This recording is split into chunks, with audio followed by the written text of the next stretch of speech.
Hi, I'm back. I know it's been a little bit. We had a bit of a family vacation in New Mexico, and while I was there, towards the end, set on my glasses, so they're a bit out of whack now. YouTube went back and found some old video that they decided to dock me for, so that I was out for like another week.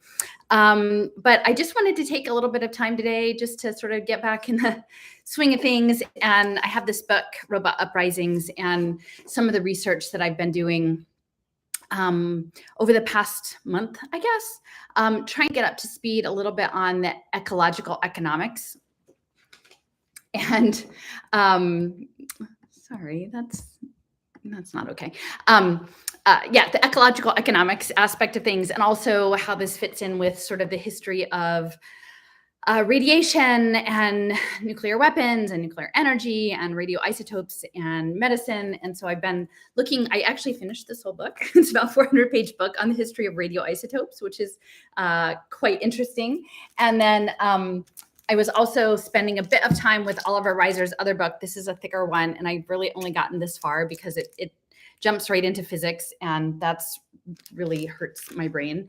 But there's a lot of really good information. So I'm going to be going back to it about like cosmology and metaphysics and actual physics and polarity and how all these things work. So that's sort of my background. And then I came back and I was working on making a map to better understand the radio ecology aspect. And my friend Leo has been doing some work on that in terms of the financialization of nature. And you guys are probably familiar, like my deep dive has really been in the human capital side of things, but all of this also applies to the natural world. And so as, you know, I'm in New Mexico. We went to Los Alamos. We did a little ceremony there, and we saw this amazing, the Valles Caldera Preserve, which is above Los Alamos, which is one of the largest calderas, intact calderas, and it's pretty amazing. So I've been sort of sitting on this, trying to figure out how I want to frame the time in New Mexico and how it relates to the work that investigations I'm doing now into radioecology. And hopefully we'll be talking about that soon, and I'll be writing about that soon. But it's really a whole education to put together. But in part of the mapping project, which is sort of how I do it, like I get these mind maps and I have the discipline to lay it all out. I was looking at this small place called Earlham College, and it's a Quaker college in Indiana. And that had been on my radar like a number of months ago over the winter, because Julius Stolman, who is a gentleman that was involved with Reiser and all of this cosmic humanism stuff, he was a very wealthy, supposedly lumber merchant in Brooklyn, and very involved in creating the state of Israel. And his son was very involved in like the Weizmann Institute in Israel. And like he was very clear on his politics and his sort of cultural milieu. And then somehow his personal papers ended up in this small Quaker school in Indiana, which I could never quite figure out, because he had given a speech there in 1951. And then so it turns out like I had sort of this back door through Earlham College into Quakers and the peace movement and sort of rational engineering of society for the sort of liberal good, and how it's working with all of this biophysics that we're coming upon now.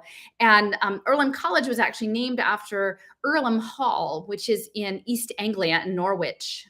Norwich and Norfolk. I think Norwich is the town and Norfolk is the area in East Anglia. So that's sort of the bump out part of England. And so Earlham Hall was the home of a Quaker family who they were bankers, and some of them were social reformers. And so that's who it was named after. But when I was looking up Earlham things, what came right up was a 5-minute drive from Earlham Hall is this thing called the Earlham Institute. And the Earlham Institute, it was renamed that. I'm sure must be for Earlham Hall, because literally it's a 5-minute walk, but it was named after sort of the Gurney family and their high-level gene processing and computing. It's like sort of supercomputing for genetic material. And that's exactly what I had been looking at in terms of sort of this radioecology and genetic sequencing in the Human Genome Project. Like that was a different part of the map. And so suddenly, all of a sudden, Julius Stolman and Earlham College in Indiana like jumps over to England and then starts to like plug into the overall tokenization of life on the planet through radiological tagging and sequencing and data. So long story short, the thing that was right next to, because I'm a cultural landscape person, right? The thing that was right next to Earlham Institute was something called the Quadram Institute. Literally, it's like right underneath, and they're both in the Norwich Research Center that's affiliated with the University of East Anglia. And the Quadram Institute is all about sort of like precision nutrition and food, like food innovation, which I find really terrifying. And it's embedded in the University of East Anglia, which was the centerpiece for the first sort of environmental ecological research center in the 70s. I think it was set up in 1972. That has sort of been the core anchor point for the climate narrative conversation. And very interesting that the primary funders of this institute at East Anglia were BP and Royal Dutch Shell, so two big oil companies, and the Rockefeller Foundation. So this is all a backdrop to say I'm working on stuff. I'm working on things for this bigger conversation of embedding my trip into an understanding of biophysics and tokenized communication. And that's still bubbling along. But in the meantime, I just wanted to say hi again and read this short story that it reminded me of several, I read this a couple of years ago and I revisited it. So with respect to food engineering and what's coming, I thought it would be nice to read this today. So this is called Seasoning by Alan Dean Foster. And it says, Alan Dean Foster is the best-selling author of more than 120 novels and is perhaps most famous for his Humanics Commonwealth series, which began in 1972, same year as that research center in East Anglia, with the novel Ter Im Krang. His most recent series is the Tipping Point trilogy, which explores transhumanism. His work has been translated into 50 languages, won many awards, and he's well known for his film novelizations. The most recent is Star Trek Into Darkness. Okay, so this is Alan Dean Foster. Bryden Erickson was starving in the midst of plenty, but he felt he had no choice. Eat and go mad, he knew. Perhaps not mad in the classical sense, but near enough. Quietly, peacefully, contentedly mad. Sufficiently mad so that he would be unaware that he had gone mad. And that was just what they wanted. And that's sort of how it feels like these days. Humanity dies not at dawn, but at dinner. He was well and truly on the run now. It would have been better had he not struck the robot who had offered him the cupcake. But at the time of the confrontation, he'd had nothing to eat for 24 hours. He no longer trusted even the quote-unquote organic cafe around the corner from his apartment building. Lack of nourishment had clouded his judgment. He ought to have walked on, brushed past. The mobile vending machine had been uncommonly insistent, however, almost as if it knew that he knew what he knew. Now, it's interesting that this is a cupcake because the Earlham Institute Research Center, the gene sequencing is focused on wheat. It's like the holy grail of wheat. So wheat and cupcakes, unless it's a gluten-free cupcake. So instead of accepting the sprinkle-coated offering and then surreptitiously tossing it aside, he had responded with violence, responded like a human. So few did anymore. You could tell by the absence of wars. It had been a gradual process, the slow application of peace to the world. Now, this is all very central to the Quakers, the Quaker peace movement. Believe me, it's all very central. People attributed it to the species' growing maturity, to the increasing spread of technology, and most importantly, to the measured methodological eradication of hunger. With few of the traditional scarcities to fight over, bit by bit, people ceased warring with one another. Hard to find was the individual who considered a world less well off than its fractious predecessor. Sorry about that. If only, Erickson thought grimly, the peace had been earned and not imposed. There had to be others. I mean, surely he was not alone in his awareness. He could not be the only one who had managed to understand what the machines had done to humankind, with its full cooperation, no less. Two of them were coming towards him. One proffered fresh-baked, oversized, salt-encrusted pretzels that swayed on their branching metal racks like stems on a pale alien succulent. The other, squat and rippling with artificial Arctic promise, garishly displayed the rainbow colors of the ice cream secreted within its integrated freezer compartment.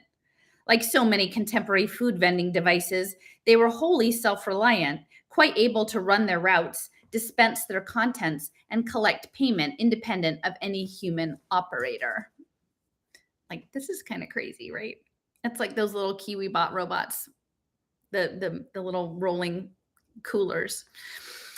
Uh, Erickson let out a strangled cry as he ducked around the corner in frantic flight from the looming temptations of hot dough and rocky road.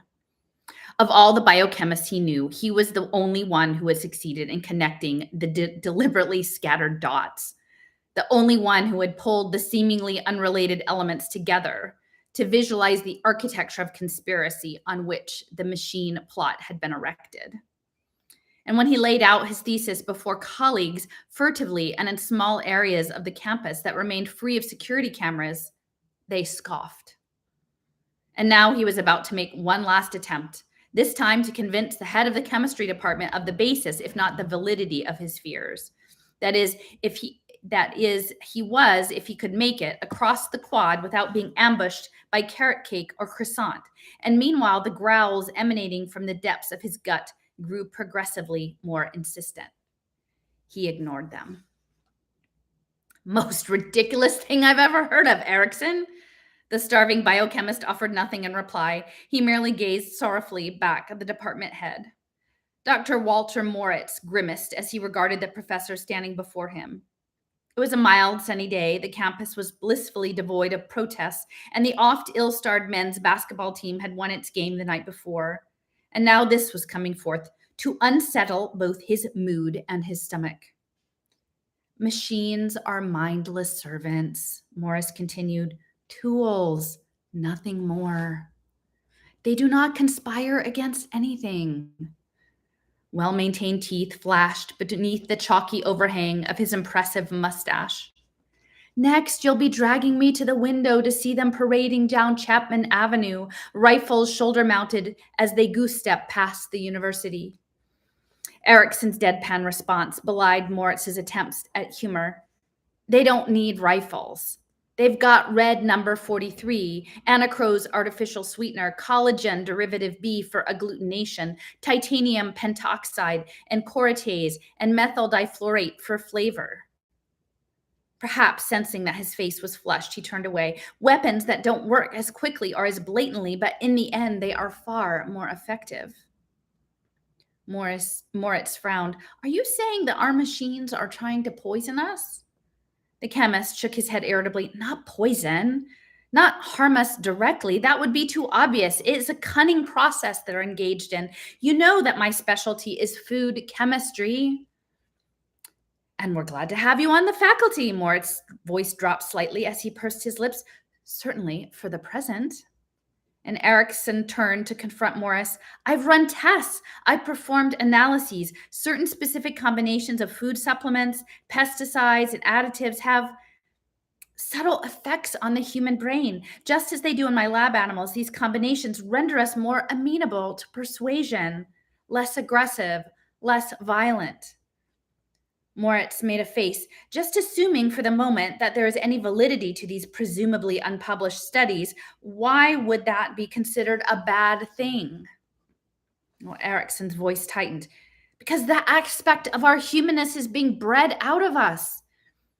As we become less and less aggressive, less confrontational, less challenging, we come to rely ever more on our technology, on our machines. We're becoming dependent.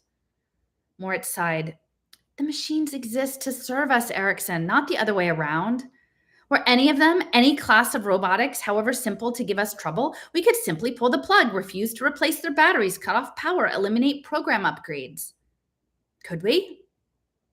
Could we really? Consider, Dr. Morris, how much and for how long we have depended on machines to grow our food, to process it, to test it for safety, and to pack and ship it. And for decades now, machines have controlled the bulk of food production on Earth. From growing to picking to grading to final delivery, the process is so safely automated that we hardly interfere with it any longer. The processed white bread we buy in the market today bears no relation to the stone-ground, fire-baked loaves of our ancestors. How many people really know what goes into what they eat? I mean, how many know how it's created? How many read and, more importantly, understand the implications of all of the ingredients down to the last seemingly innocuous chemical that's been added to preserve freshness? He stopped pacing. It's changing us, Dr. Morris, he continued. The food our machines make for us is changing us, and nobody cares. And as long as the FDA and the equivalent organizations in other countries declare it safe for human consumption, the great mass of humanity doesn't question what it eats. Well, then, Morris countered reasonably, why not take your concerns to the FDA? I've done exactly that. They've rejected all my findings. I mean, I wasn't really surprised. His expression was growing a little wild because naturally they checked my conclusions with their testing machines. They're all working together, Moritz, all connected via the web. High levels of arsenic in potatoes, I can prove. Mercury in fish, I can prove. The DNA altering recombinant proteins in dilly bars, not a chance. A sudden sound made him look around sharply, but it was only the wall mounted air conditioner springing to life. Moritz was becoming genuinely concerned. Perhaps you should take some time off. I mean, relax. Stop running so many dead end experiments. You have vacation time accumulated, he smiled encouragingly. Go somewhere restful. Don't think about work for a while. Get away from the pressures of academia. Erickson grew quiet, nodding to himself. Well, I was thinking that actually might be a good idea. I've been contemplating spending some time at the university's experimental farm in the southern Sierras. A couple of my graduate students are doing work up there right now. I mean, at the farm, they grow their own food, and they strive to keep it as organically pure and untouched as possible, for purposes of research and for their own health. Rising from his chair, Moritz came around the desk and put an arm around the smaller Erickson's shoulders. Excellent notion. You don't even have to clear it with admin. I'll just take care of the details for you. We don't want to lose you, Erickson. If it should prove necessary, your teaching assistants can finish out your grad classes for the term. And they paused at the door. It's nearly 12. Can I buy you lunch? Eyes widening, Erickson left without shaking hands. Though surprised by Erickson's unannounced arrival, they welcomed him at the farm. His graduate students and the other workers were delighted, for as long as he chose to stay, they would have the benefit of his expertise. One student in particular was desperate to find out why, despite his best efforts, the farm's apple trees were producing fruit that tended to be small and spare, even as the berry patches were healthy and productive, and the eggs laid by the farm's free-range chickens invariably graded out as extra large double A. It was, to the student's way of thinking, something of an apple crisis. Well, Erickson was glad to help, not to mention relieved. I mean, regardless of what was happening in the cities, here he could pursue his critical work, safe in the knowledge that the food he ate was uncontaminated by the patient efforts of mankind's machines to modify the species' collective behavior. If he could just compile sufficiently incontrovertible proof, the future safety of humanity's food supply might once more be placed in the hands of people, instead of under the cold supervisorial lenses of the cybernetic collective, whose ultimate goals and intentions remained unknown. It was not that he objected to peace breaking out among the sheeps, he told himself. I mean, what frightened him was the idea of peace being imposed by the shepherder instead of arising organically from an agreement among the sheep themselves. It was not long before he began broaching bits and pieces of his contention to his two graduate students, and they listened politely but were as unreceptive as Dr. Moritz had been. He struggled to hide his disappointment. Surely more openness to radical propositions might be expected of unstultified, flexible young minds. I mean, at their age, his curiosity would have been at the very least piqued. I mean, he would have then bombarded the thesis presented with questions, would have fought to conduct follow-up tests. I mean, the realization that came over him was horrible in its plausibility. Callie, a bright and energetic, hardworking blonde, was a bit taken aback at Erickson's appearance when he confronted her in the farm kitchen that evening. It was her turn to prepare dinner for everyone who worked on the farm. As a transient guest, Erickson was not required to and had not been asked to participate. And now he was not asking, but insisting. Well, I mean, if you really want to, Dr. Erickson, you can cut up carrots and spinach for the salad. She indicated where the knives were stored and pointed out the cabinet where the commercial food processor that would be used in the final step could be found. Or would you rather help with the dessert? We're doing homemade chocolate cake tonight. After questioning the puzzled young woman about the contents of the chocolate cake, he moved up to take up a knife and commence slicing with gusto. Erickson enjoyed every bite of supper. What was not grown on the farm came from similar small truck farms nearby, and insofar as he had been able to determine, none of them were supervised by machines. Everything was done by hand, from the raising of the farm animals to the picking of fresh fruit and vegetables. And meanwhile, he was gradually amassing a small mountain of evidence to support his contention that the machines over which man had given domination of the bulk of the planet's food supply were slowly and gradually, through the use of subtly modified additives, making profound adjustments to the human condition. And it was only by chance that he found out the collective down the valley was adding xanthan gum sourced from outside to their quote-unquote homemade salad dressings. Well, they have to, a distressed Callie told him when he confronted her with his discovery, or it wouldn't pour properly, and none of the tourists who support farms like these would buy it. I mean, what's wrong with that, Dr. Erickson? Well, it's just that, he said, aware he was looking around wildly, it's a polysaccharide derived from a bacterium, Xanthomonas campestris. Bacteria can be re-engineered to produce specific ancillary results without inhibiting the original intended purpose of the biosynthesis. Well, what results? I don't know. His tone was solemn, but I intend to find out. He did not. Though he ingested no more of the suspect salad dressing from the culpable farm downstream, his desire to analyze its products waned. Life was comfortable at the farm, and he found that just as Moritz had predicted, he enjoyed being free of the pressures of the university and of the need to constantly prepare papers for publication, and of any lingering desire to foist what were patently untenable notions of a mechanical conspiracy on the public that would likely disbelieve his conclusions, no matter how sound the research on which they might be based. And when some frozen yogurt was brought in from a neighboring organic, quote unquote, commercial farm, he allowed himself to eat as much of it as he wanted, even though a protesting part of him knew that it contained a minimal amount of the carrageenan that had, after all, only been slightly modified from the original seaweed. And the transportation robot that drew it forth from within its own freezing depths gladly dished it all out so he could eat. And very soon, Erickson was content, and he was full, and he was sated, and deep inside him, something was screaming. And he put it down to indigestion and contemplated another helping. And so that one's actually quite short, but I think telling, because a lot of us, there's quite a steep learning curve on all this, especially when you don't necessarily come in the health door or the food door. But the, the alimentarium, Codex Alimentarium, the Rockefellers and the food additives and the food.